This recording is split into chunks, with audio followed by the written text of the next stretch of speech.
Good evening students. स्वागत है आज की ज्योग्राफी की क्लास नंबर 1 के अंदर।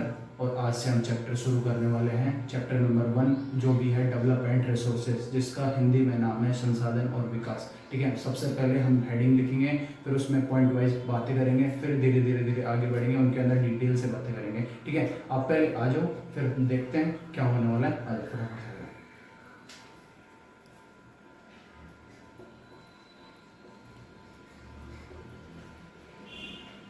संसाधन और विकास। ठीक है, चैप्टर नंबर 1। ठीक है, इसके अंदर ठीक है संसाधन। संसाधन क्या होता है? जो मानव की आवश्यकताओं की पूर्ति करते हैं। डेवलपमेंट, डेवलप, विकास का मतलब डेवलप। ठीक है, धीरे धीरे डेवलप होती है चीज़ें, उन चीज़ों पे बातें करते हैं। ठीक है, अब हम नॉर्मली पॉइंट करते हैं कि क्या क्या इसमें पॉइंट आने वाले हैं चैप्टर के अंदर। ठीक है, फिर उसके बाद में आगे बढ़ेंगे। ओके, आ जाओ, इसको कर देते हैं। ठीक है, पहला नंबर हो गया कि क्या क्या पॉइंट आने वाले हैं इसके अंदर। संसाधन, ठीक है, पहला पॉइंट। दूसरा हो गया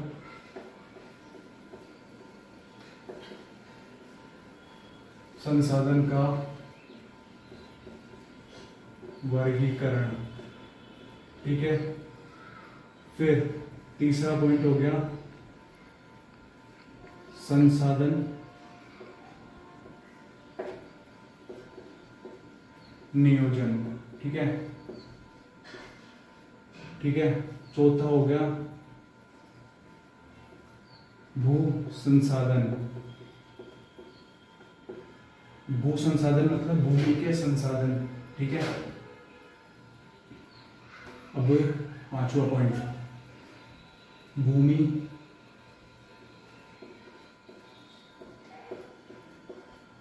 संरक्षण। भूमि संरक्षण मतलब भूमि के बचाव। ठीक है, अब इसके बाद में चलते हैं मृदा मतलब मिट्टी। पांचवा पॉइंट, छठा पॉइंट सॉरी। ठीक है, सातवां पॉइंट होने वाला है इसके अंदर मृदा अपरदन। ठीक है, मृदा अपरदन, मिट्टी के कटाव से कैसे बचा जाता है।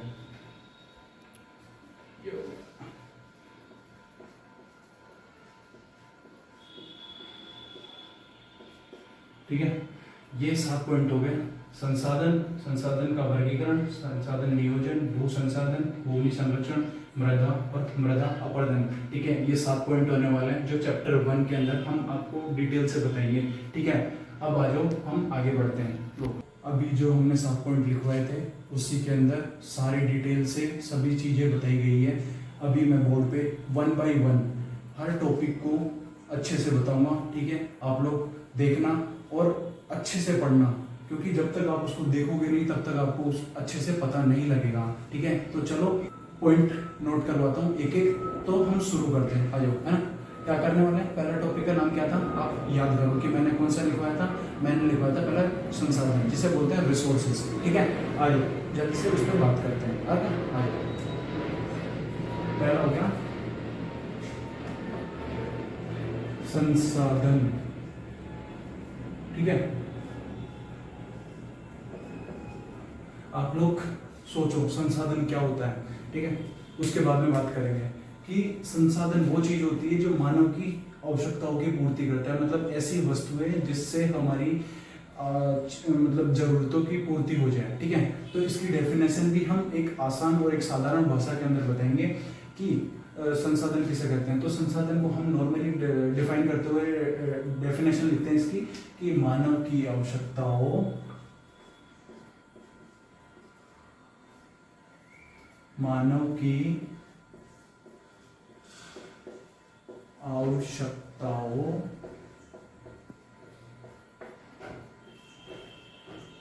की पूर्ति करने वाले को संसाधन संसाधन कहते हैं।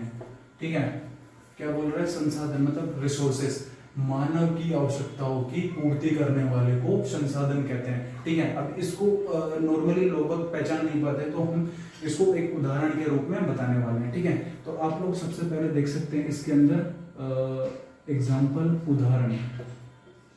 ठीक है, मैं आपको भी बताता हूँ। ठीक है, इसमें अच्छे से चीजें होती रहेंगी। तो इसमें हो गया सबसे पहले पहला उदाहरण हम ले लेते हैं। कौन सा उदाहरण लेंगे? आप लोग भी थोड़ा दिमाग लगाओ कि मानव की आवश्यकता को क्या क्या पूर्ति हो सकती है, कैसी चाहिए जो चीज है जो कर सकता है पूरी। ठीक है, पहला उदाहरण ले लेते हैं पानी। तो नॉर्मली हम देख सकते हैं कि पानी कैसे मानव की आवश्यकताओं की पूर्ति कर सकता है। ठीक है, तो इसमें हम नॉर्मली पॉइंट आउट करके लिखते हैं कि पानी एक पीने योग्य, पीने में काम आता है। ठीक है, पहला पॉइंट। दूसरा पॉइंट हो गया कि कृषि करने में यह अपनी महत्वपूर्ण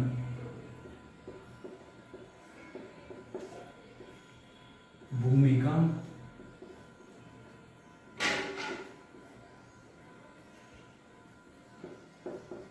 अदा करता है। ठीक है, मतलब कि नॉर्मली ज्यादा पॉइंट से बात नहीं करेंगे हम, नॉर्मली इतने में बात करेंगे कि पानी हमारे लिए क्यों आवश्यक है। तो मतलब पानी पानी में काम आता है, सॉरी नहीं आता, पीने में काम आता है। ये चीज मैंने गलत कर दी, इसको एक बार वापस से सही कर देते हैं। मतलब पानी पीने में काम आता है, कृषि करने में अपनी महत्वपूर्ण भूमिका अदा करता है। ठीक है, अदा मतलब अपना अच्छा काम करता है। ठीक है, तो ठीक है, पहला पॉइंट ये हो गया। अब अपने पास बोर्ड में जगह कम है, तो आप पहले इसको लिख लो, फिर उसके बाद में हम वापस बात करते हैं। तो अब जैसे अपने बोर्ड पे जगह नहीं थी उस समय, तो अब हम थोड़ा सा आगे बढ़ते हैं। पानी के अंदर मैंने 2 पॉइंट लिखवा दिए थे जो नॉर्मल थे, बिल्कुल बेसिक था। ठीक है, जैसे कि कई बार क्या होता है कि क्वेश्चंस वगैरह थोड़े बड़े बन जाते हैं, तो बड़े बन जाते हैं ना, तो हम उसके अंदर थोड़ा डिटेल से भी लिखना होता है। तो मैं ऐसे करता हूँ, उसमें पानी वाले जो था उदाहरण, उसके अंदर 2 पॉइंट और बता देता हूँ। ठीक है, आ जाओ जल्दी से। ठीक है, ज़्यादा इंतजार नहीं करते हुए आगे बढ़ते हैं। ठीक है, तो इसमें हम लिखते हैं कि पानी और क्या, पानी का और हम किस चीज़ में उपयोग कर सकते हैं। तो पानी का हो गया बिजली उत्पादन में,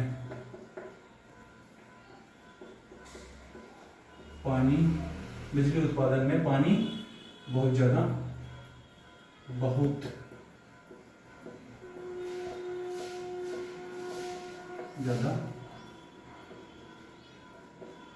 काम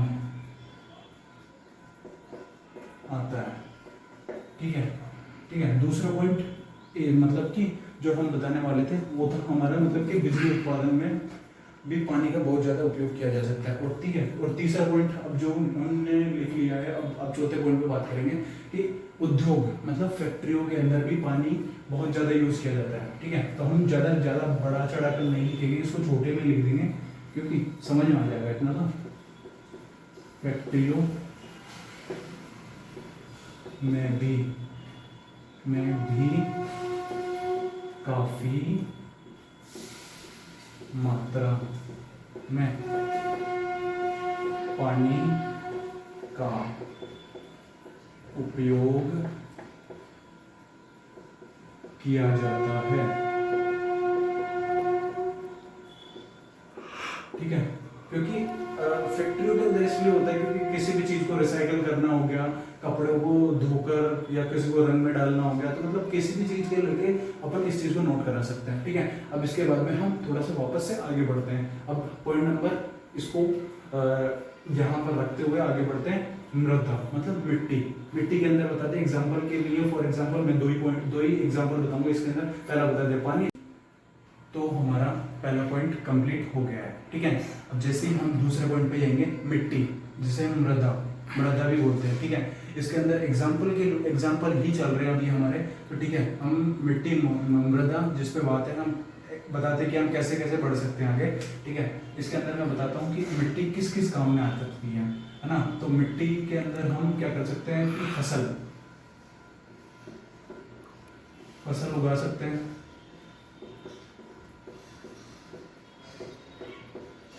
ठीक है। दूसरा पॉइंट ये, मिट्टी से हम क्या बना सकते हैं, ईंट जानते हो ना, ईंट, ठीक है। मिट्टी से हम क्या बना सकते हैं, बर्तन, ठीक है। तो उस हिसाब से बात बताई गई है कि संसाधन, तो मतलब संसाधन मानव की आवश्यकताओं की पूर्ति के लिए जो काम करता है, काम आता है, उसे संसाधन कहते हैं। तो मिट्टी से हम क्या क्या बना सकते हैं, मानव फसल भी कर सकता है, ईंट भी बना सकता है जिससे हम घर में काम ले सकते हैं, बर्तन जिसमें हम खाना वाना खा सकते हैं, ठीक है।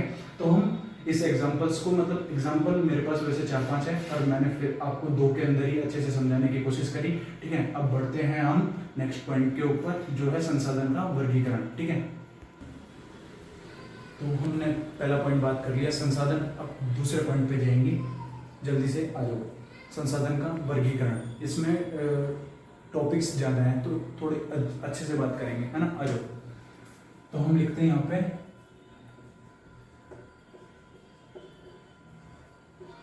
संसाधन का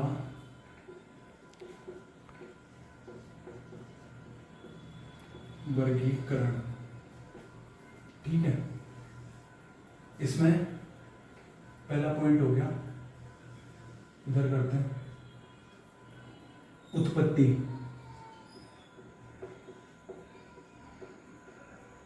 के आधार पर,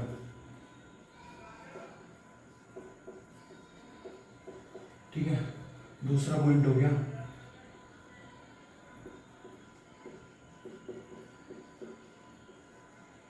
समाप्ति के आधार पर, ठीक है। उत्पत्ति जो जन्म ले रही है, ठीक है, उत्पत्ति मतलब उत्पन्न हो रही है, ठीक है, पृथ्वी से। समाप्ति जो समाप्त हो चुकी है, ठीक है। उसके बाद में तीसरा पॉइंट स्वामित्व के आधार पर, पॉइंट नंबर 4, ठीक है। पॉइंट नंबर 4 हो गया विकास के आधार पर, ठीक है। तो पॉइंट कौन सा हो गया, उत्पत्ति के आधार पर, समाप्ति के आधार पर, स्वामित्व के आधार पर और विकास के आधार पर। पॉइंट हो गए 4। हम तो हमने ये चारों पॉइंट्स बता दिए हैं। अब पॉइंट नंबर 1 उत्पत्ति के आधार पर, ठीक है। आ जाओ। इसके अंदर हो गया जैव और अजैव, ठीक है, बायोटिक और अबायोटिक, ठीक है। आ जाओ, इसके अंदर आपको बताते हैं। अरे यार,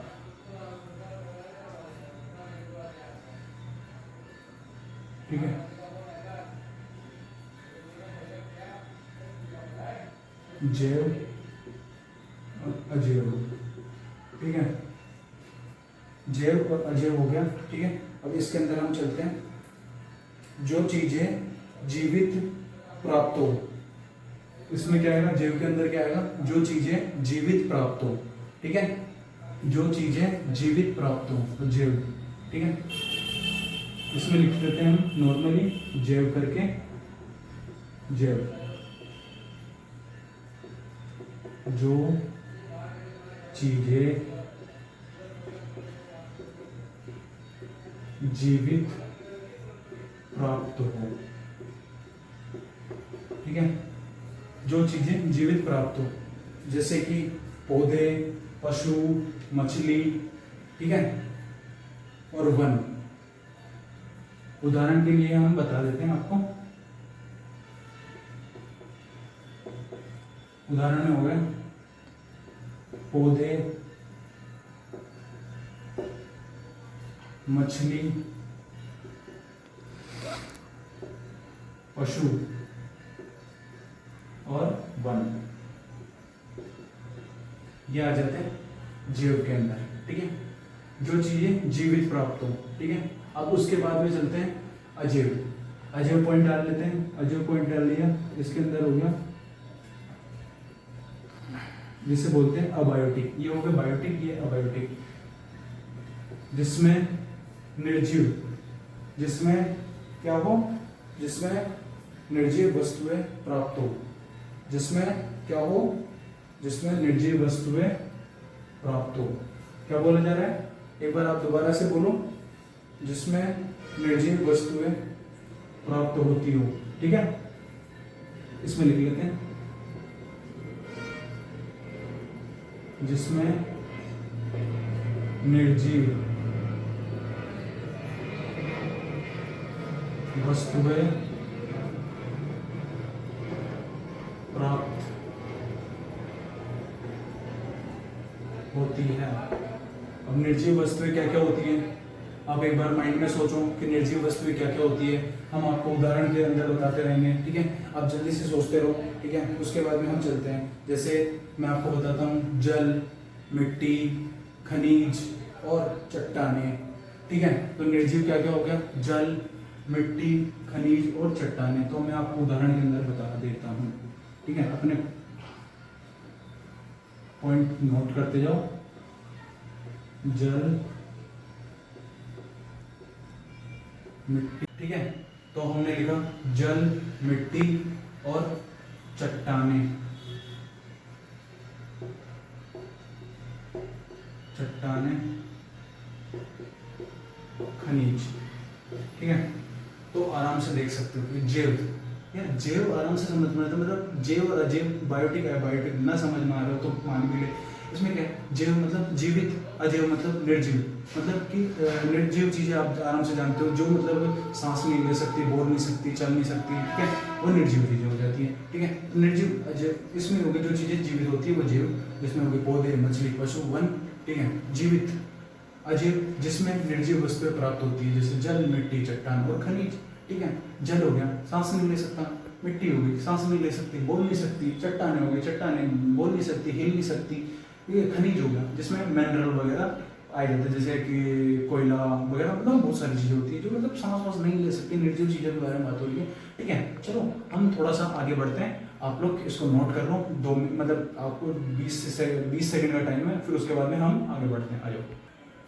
तो अब हम उत्पत्ति के आधार से अब बढ़ेंगे समाप्ति के आधार पर, मतलब उत्पत्ति के आधार में जैव और अजैव दोनों पढ़ लिए, अब चलते हैं समाप्ति के आधार पर। अब इसके अंदर पॉइंट है जो आपको बुक में भी दिया हुआ है, नवीनीकरण और अनवीनीकरण, ठीक है, उसके अंदर हम बात करेंगे, आ जाओ जल्दी से।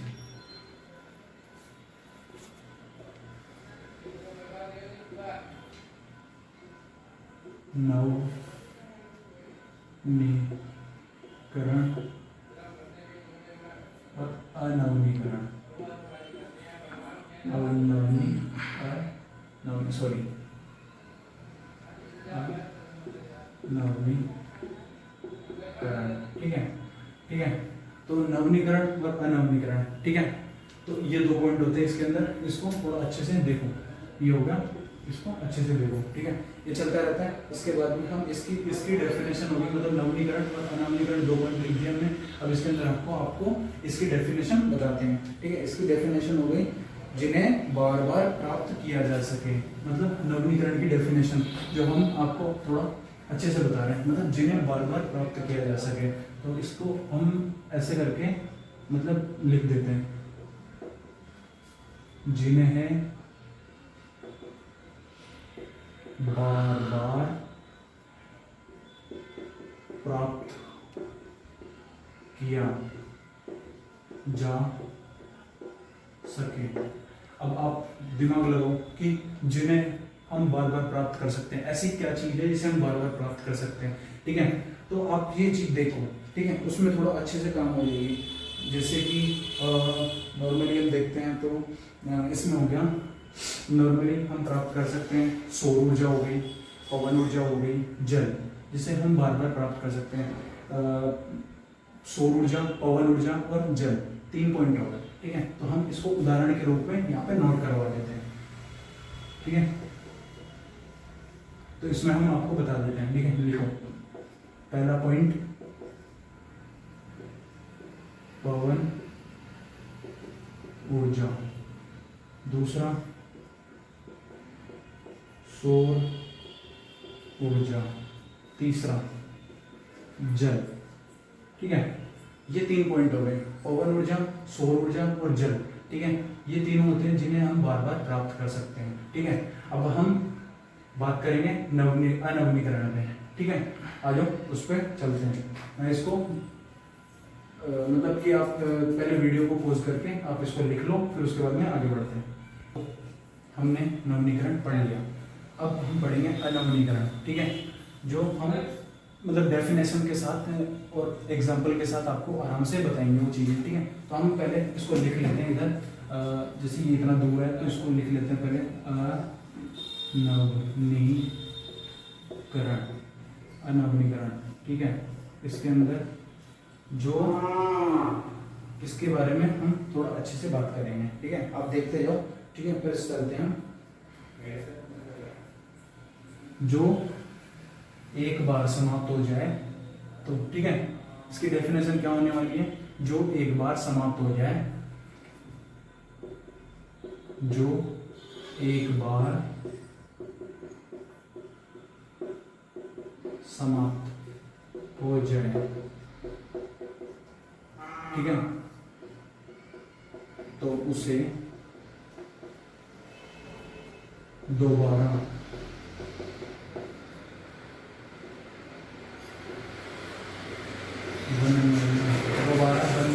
बनने में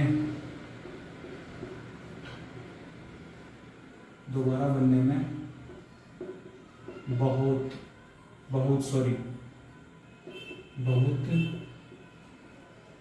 समय लग जाता है। ठीक है, तो हम इसको उदाहरण से ही बताते हैं। ठीक है, उदाहरण नोट करो। ठीक है, आप पहले ये देख लो, जो एक बार समाप्त हो जाए और तो उसे दोबारा बनने में बहुत समय लगता है। ठीक है, तो वो क्या क्या होने वाला है? जैसे कोयला, पेट्रोलियम और नेचुरल गैस। ठीक है, क्या क्या होने वाला है? पहला हो गया कोयला, पेट्रोलियम और जिसे प्राकृतिक गैस को नेचुरल गैस भी बोलते हैं। प्राकृतिक गैस। ठीक है, तो ये चीजें हमने समाप्ति के आधार के अंदर पढ़ ली है। नवीनीकरण हो गया और अनवनीकरण हो गया। नवीनीकरण का क्या मतलब है? जो चीज बार बार बनती हो। ठीक है, और अनवनीकरण जो एक बार समाप्त हो जाए तो उसे दोबारा बनने के अंदर बहुत टाइम लगता है। ठीक है, जैसे कोयला, पेट्रोलियम, प्राकृतिक गैस, इनको भाई बहुत टाइम लगता है ना। ठीक है, तो जल्दी से इसको नोट करो, वीडियो को पॉज करो और आगे बढ़ते हैं। तो अब हमने उत्पत्ति के आधार पर और समाप्ति के आधार पर दोनों पढ़ लिए। इसमें उत्पत्ति के आधार पर जैव और अजैव, समाप्ति के आधार पर नवनीक और अनवनीकरण, दोनों में आराम से इजीली बात हो गई है। और ठीक है, एक बार आप देखो, अच्छे से पता लग जाएगा, और जब तक लिखोगे नहीं ना तब तक आपको अच्छे से पता नहीं लग पाएगा। ठीक है, अब बढ़ेंगे स्वामित्व के आधार पर। तो इसके अंदर हम पहला पॉइंट करते हैं। ठीक है, ऐसे ऐसे करने की जरूरत नहीं, बस इसमें ये लिख देते हैं कि हाँ, नॉर्मली इसमें चलते हैं व्यक्तिगत संसाधन। पहले आप ये चीज सोचो कि व्यक्तिगत संसाधन मतलब व्यक्ति के लिए क्या जरूरी है। व्यक्ति का मतलब एक पर्टिकुलर पर्सन की बात हो रही है यहाँ पे। तो ठीक है, व्यक्ति, एक व्यक्ति को क्या क्या मतलब व्यक्ति का क्या संसाधन हो सकता है, व्यक्ति को किस चीज की जरूरत हो सकती है। तो ठीक है, हम नॉर्मली ज्यादा एग्जाम्पल्स को इकट्ठा नहीं करते हुए हम सीधा नॉर्मली ये जो दो चार एग्जाम्पल है उनकी बात करते हैं। ठीक है, जो मेरे पास है, एक तो व्यक्ति को किस चीज की जरूरत होती है। एक तो व्यक्ति का जो होता है घर की जरूरत होती है, घर का संसाधन मतलब व्यक्तिगत संसाधन के अंदर हम देख सकते हैं कि घर देख सकते हैं। ठीक है, और खेत। ठीक है, जो एक व्यक्ति को जो संसाधन होता है, कृषि कर सकता है और आराम से इसमें आराम से रह सकता है, सारी चीजें कर सकता है। ठीक है, उसके बाद में हम दूसरे पॉइंट पे बात करते हैं। ठीक है, अब दूसरे पॉइंट पे हम बात करेंगे और वो पॉइंट है हमारा सामुदायिक। ठीक है, सामुदायिक का मतलब क्या होता है?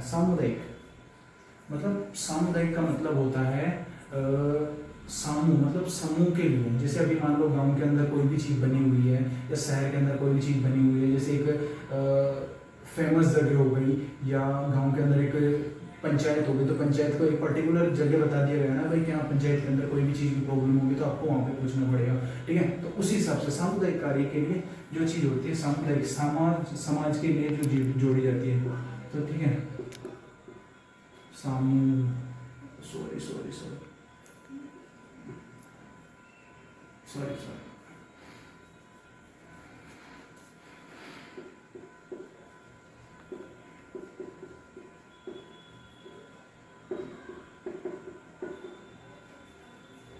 सामुदायिक संसाधन, इसमें क्या हो गया पार्क, ठीक है, जो सामुदायिक जो सभी के लिए जरूरी है, सामूहिक सॉरी इसे सामुदायिक भी बोल सकते हैं, सामूहिक भी बोल सकते हैं। मेरे को क्या ना थोड़ा सा कंफ्यूजन हो रहा था, तो मैं एक बार आपको दोबारा से बता देता हूँ, चलते रहने दो इसको, है ना।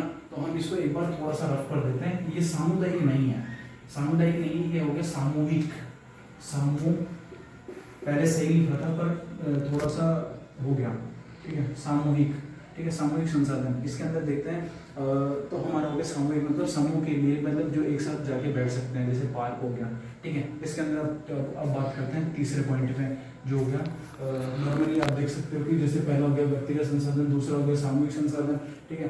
अब उसके बाद में हम बात करते हैं राष्ट्रीय संसाधन, ठीक है, राष्ट्रीय संसाधन, ठीक है, राष्ट्रीय संसाधन, ठीक है। तो इसके अंदर आप बताओ कि राष्ट्रीय संसाधन में क्या होता है, मतलब राष्ट्रीय मतलब नेशनल रिसोर्सेज, ठीक है। तो नेशनल रिसोर्सेज में हम क्या क्या देख सकते हैं, सड़क और रेलवे, क्या क्या देख सकते हैं, सड़क और रेलवे, ठीक है। तो इसके अंदर हम नॉर्मली देख सकते हैं कि नेशनल रिसोर्सेज के अंदर हम क्या क्या ऐड कर सकते हैं, जो हमारे आते हैं सड़कें, मतलब सड़क एक सिंगल हो जाती है, सड़कें मतलब बहुत सारी, ठीक है, सड़कें और रेलवे, ठीक है, ये हो गया। अब उसके बाद में चलता है चौथा पॉइंट, जैसे हम बोलते हैं अंतरराष्ट्रीय मतलब इंटरनेशनल रिसोर्सेस, ठीक है, अंतरराष्ट्रीय संसाधन। इसमें क्या क्या आ सकता है आप लोग बता सकते हो, कि जैसे मैंने बताया कि व्यक्तिगत संसाधन के अंदर वो घर और खेत आ गया, सामूहिक मतलब सामूहिक या सामुदायिक संसाधन के अंदर हो गया पार्क हो गया, ठीक है। राष्ट्रीय संसाधन मतलब नॉर्मली हम देख सकते हैं कि नेशनल रिसोर्सेज मतलब सड़क और रेलवे। अंतर्राष्ट्रीय संसाधन के अंदर, अंतर्राष्ट्रीय मतलब इंटरनेशनल संसाधन के अंदर क्या क्या आता है, जो समुद्र के बाहर के संसाधन होते हैं, मतलब कि नॉर्मली हम देख सकते हैं समुद्र के बाहर, मतलब समुद्र से, जैसे अपना भारत देश है तो भारत देश से जो दूर से बाहर की साइड जाओगे तो उधर से हो गया समुद्र के बाहर के संसाधन। इसमें लिख सकते हैं हम समुद्र के बाहर के संसाधन, ठीक है। तो इसमें हम नॉर्मली देखते हैं स्वामित्व के आधार पर, तो व्यक्तिगत संसाधन, सामुदायिक व सामूहिक, राष्ट्रीय संसाधन और अंतर्राष्ट्रीय संसाधन, ठीक है। इसमें ये 4 पॉइंट होते हैं, इसको आप नॉर्मली आदमी कोई भी होता है ना, मतलब कोई भी स्टूडेंट्स होता है वो आराम से इजीली समझ पाता है, ठीक है, क्योंकि मैंने जितना हो सकता है उतना बेस्ट बताने की कोशिश करी है। और हम अब आगे पॉइंट पे जाएंगे, आप लोग इसको नोट करो, हम आगे बढ़ते हैं। तो पहला पढ़ा उत्पत्ति के आधार पर, दूसरा समाप्ति के आधार पर, तीसरा पढ़ा स्वामित्व के आधार पर, ठीक है। तीनों पॉइंट हमने आराम से पढ़ लिए हैं। अब पढ़ते हैं विकास के आधार पर, ठीक है। इसके अंदर हम पहला पॉइंट देखो, ये मैंने लिख दिया, तो हम इसको हम यहाँ से शुरू करेंगे, ठीक है। उससे क्या ना आपको अच्छे से पता लग जाएगा, ठीक है। इसके अंदर हम पहला नाम नोट करते हुए चलते हैं। तो इसके अंदर हम लिख रहे हैं कि संभावित के विकास, ठीक है। पहला मतलब विकास के आधार के अंदर हम लिखेंगे पहला संभावित के विकास, ठीक है, ये हो गया।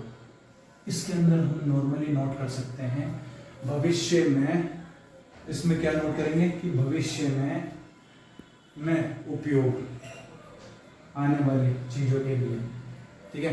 तो भविष्य में संभावित मतलब संभावनाएं बनने वाली, ठीक है। तो इसमें हो गया संभावित विकास, संभावित के विकास, तो जब भविष्य के उपयोग के लिए, तो इसमें लिख लेंगे। नॉर्मली जब मैं ज़्यादा डेफिनेशन पे इतना ज़्यादा अच्छे मतलब ज़्यादा बड़ी बात नहीं कर रहे, क्योंकि आधे से ज़्यादा बच्चों को ये होता है कि है ना 4-4 लाइन की डेफिनेशन लिखवाने के चक्कर में वो याद करता करता भी नहीं कर पाता है। तो मैंने कि चलो एक जो बोलते हैं कीवर्ड्स होते हैं, तो कीवर्ड से वो आराम से समझ पाएगा, तो मैंने चलो इसमें बात करते हैं। तो ठीक है, मैंने इतना सा लिखवा दिया कि भविष्य के उपयोग, ठीक है, इतना सा लिखवा है। अब भविष्य के उपयोग इतना सा लिखवा है। अब इसके अंदर मैं आपको बता देता हूँ कि भविष्य के उपयोग मतलब संभावित विकास, मतलब कि जो डेवलप होने वाली ये चीज़ें, उन चीज़ों पे मतलब उदाहरण के रूप में आपको बता देता हूँ। उदाहरण के रूप में बताऊंगा ना तो वो आपको बहुत अच्छे से समझ में आने वाली है, क्योंकि आगे है ना। चलो बताता हूँ आपको। उदाहरण मतलब जो अपने राजस्थान और गुजरात के अंदर जो सौर ऊर्जा लगी हुई है ना, तो उसके लिए ज़्यादा बेस्ट होता है ये चीज़ें, ठीक है। ठीक है, तो ठीक है, अब इसमें चलते हैं हम आगे। तो बताता हूँ राजस्थान और गुजरात, जिसमें क्या है सौर ऊर्जा नॉर्मली, ठीक है। तो हम इसको ये देख सकते हैं, ठीक है। भविष्य के उपयोग, तो मतलब कि राजस्थान और गुजरात के अंदर हम सौर ऊर्जा का अच्छे से इस्तेमाल कर सकते हैं, अच्छे से लगा सकते हैं, क्योंकि इसको लगाएंगे तो बहुत सारी चीज़ों में आपको लाभ देखने को मिलेंगे। और सौर ऊर्जा आपको पता है कि आपको किस किस चीज़ में काम आता है, ठीक है। तो चलो अब नेक्स्ट पॉइंट पे बढ़ते हैं। पॉइंट नंबर 2, पॉइंट नंबर 2 क्या होने वाला है? पॉइंट नंबर 2 ये होगा विकसित संसाधन। विकसित संसाधन क्या होता है? नॉर्मली आप देखो, पॉइंट नंबर 2 विकसित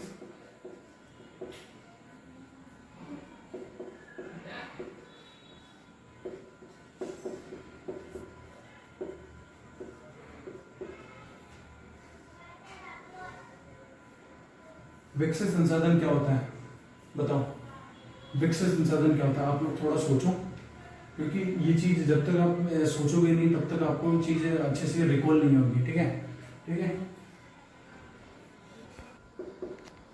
वर्तमान में उपयोग, वर्तमान में उपयोग आने वाली, ठीक है। जैसे उदाहरण हो गया, उदाहरण बताओ, उदाहरण बता दो इसके अंदर जल्दी से, ठीक है। तो उदाहरण हम इसके अंदर बताते हैं, ठीक है।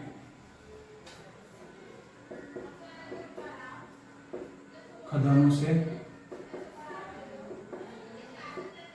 कोयला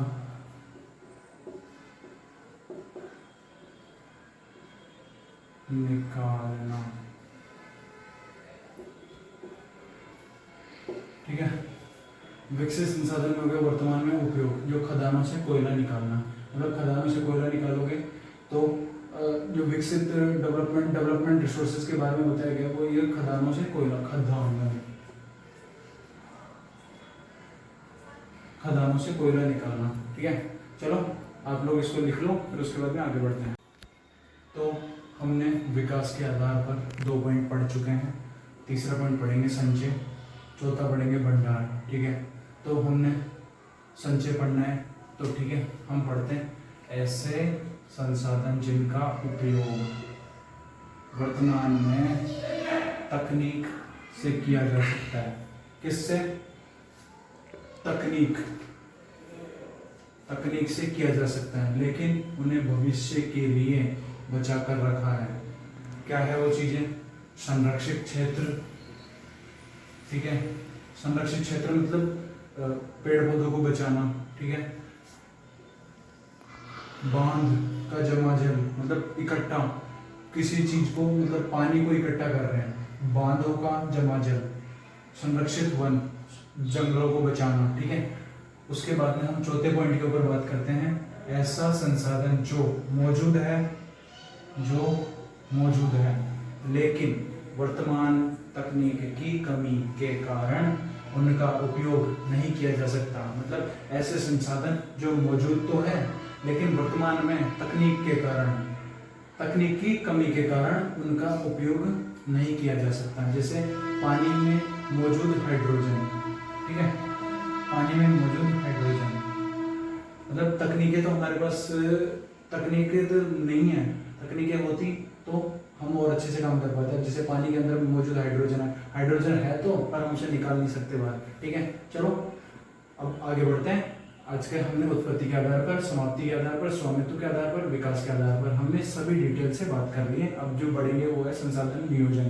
ठीक है, आज अब आगे बढ़ते हैं। तो पहला पॉइंट पढ़ा हमने संसाधन, दूसरा पढ़ा संसाधनों का वर्गीकरण, तीसरा पॉइंट पढ़ेंगे हम संसाधन नियोजन। ठीक है, बिल्कुल इजी डेफिनेशन के अंदर मैंने बताया है। ठीक है, देखो आज की जरूरतों को पूरा करते हुए, क्या आज की जरूरतों को पूरा करते हुए संसाधनों का इस तरह से उपयोग करना। आज की जरूरतों को पूरा करते हुए संसाधनों का इस तरह उपयोग करना कि आने वाली पीढ़ियों के लिए उपलब्ध रहे। मतलब कोई भी चीज वर्तमान में यूज कर रहे हो तो उसको इस तरीके से यूज करो कि आने वाला मतलब भविष्य के अंदर भी वो आराम से काम आ सके और आने वाली पीढ़ियों के लिए भी वो आराम से काम आ सके, मतलब यूजफुल हो चुके। ठीक है, उसे संसाधन नियोजन कहते हैं। उदाहरण के लिए पानी की बचत, मतलब आज पानी जितना भी यूज करते हो, ऐसे एक गिलास करो तो आधा गिलास आज यूज कर लो और आधा गिलास भविष्य के लिए रखो, मतलब प्रेजेंट के लिए आधा तो फ्यूचर के लिए आधा। तो क्या, पेड़ों की कटाई कम करना, मतलब पेड़ को काटो कम और लगाओ ज्यादा, क्योंकि पेड़ों से हमारा एनवायरनमेंट तैयार होता है। ठीक है, तो पेड़ों की कटाई कम करना और नए पेड़ लगाना। ठीक है, खनिज वो सोच समझ कर इस्तेमाल करना चाहिए। जो मिनरल्स वगैरह होते हैं जैसे कोयला, जो भी कोयला, एल्यूमिनियम, लोहा, मैग्नीशियम, जो कुछ भी होता है इसके अंदर खनिज वगैरह के अंदर, उसे भी सोच समझ कर इस्तेमाल करना चाहिए, क्योंकि ये चीज़ें भी आने वाले समय में बहुत ज़्यादा काम आने वाली है। तो इन चीज़ों को थोड़ा हिसाब से और तरीके से ध्यान में रखते हुए हर चीज़ को काम करना चाहिए। ठीक है, तो ये हो गया संसाधन नियोजन। मैंने आज 3 पॉइंट पढ़ा दिए। ठीक है, अब मैं तीनों को नाम आपको बता देता हूँ लास्ट के अंदर फटाफट। ठीक है, संसाधन पढ़ा, संसाधन के अंदर मानव की आवश्यकताओं की पूर्ति करता है उसे संसाधन कहते हैं। इसमें हो गया पेड़, मिट्टी, जो मतलब नॉर्मली बताए जाते हैं। ठीक है, फिर उसके अंदर बाद में बताया गया संसाधनों का वर्गीकरण। उसके अंदर उत्पत्ति के आधार पर, समाप्ति के आधार पर, स्वामित्व के आधार पर, विकास के आधार पर। उत्पत्ति के आधार पर जैव और अजैव, और समाप्ति के आधार पर नामनीकरण और अनामनीकरण। ठीक है, ऐसे ही आगे आगे बढ़ते बढ़ते हमारे स्वामित्व के आधार पर आ जाता है। उसमें हो जाता है कि सामुदायिक, ठीक है, राष्ट्रीय, अंतर्राष्ट्रीय संसाधन, और ठीक है, और व्यक्तिगत संसाधन। ठीक है, उस हिसाब से हम आज विकास के आधार पर बात करते हैं। तो विकास के आधार पर हम जैसे ही चलते जाते हैं तो हमने देखा कुछ चीजें देखते देखते हम आगे बढ़े। तो संभावित आधार पर विकसित संसाधन, ठीक है, और भंडार और संचय। ठीक है, ये 4 पॉइंट हो गए। उसके बाद में जैसे संसाधन नियोजन होता है, तो इसके अंदर बताएगा कि आज की जरूरतों को इस हिसाब से इस्तेमाल करो या पूरा करो जो आने वाली पीढ़ियों के लिए भी बहुत अच्छा है और लाभदायक है। ठीक है, जैसे मैंने एग्जांपल भी बता दिया, इसके अंदर ये सारी चीजें बता दी गई है। ठीक है, तो आज की वीडियो को यहीं पे रोकते हुए मैं एक चीज बोलना चाहता हूँ कि जिस भी स्टूडेंट को वीडियो अच्छी लगी हो तो वो अच्छे से अगले भाई को शेयर करो या अगले स्टूडेंट को शेयर करो, क्योंकि उसको भी 10th क्लास में होगा या जो भी बच्चा होगा वो भी आराम से पढ़े, अच्छे से समझ पाए। क्योंकि ये चीज़ है ना, मैं इतने इजी तरीके से नोट्स बनाया, मैंने बुक्स पढ़ी, बुक्स पढ़ने के बाद में फिर इजी जितना हो सके उतना बेसिक, क्योंकि आजकल जितना इजी पढ़ा है ना उतना ज़्यादा अच्छा लगता है। ठीक है, तो मैंने बस इतना जितना हो सका उतना इजी पढ़ा दिया। ठीक है, तो बस इतनी सी रिक्वेस्ट है कि वीडियो अच्छी लगी हो तो चैनल को सब्सक्राइब एंड बेल आइकन जरूर से जरूर दबा दो। ठीक है, तो आज की वीडियो को यहीं खत्म करते हैं। धन्यवाद।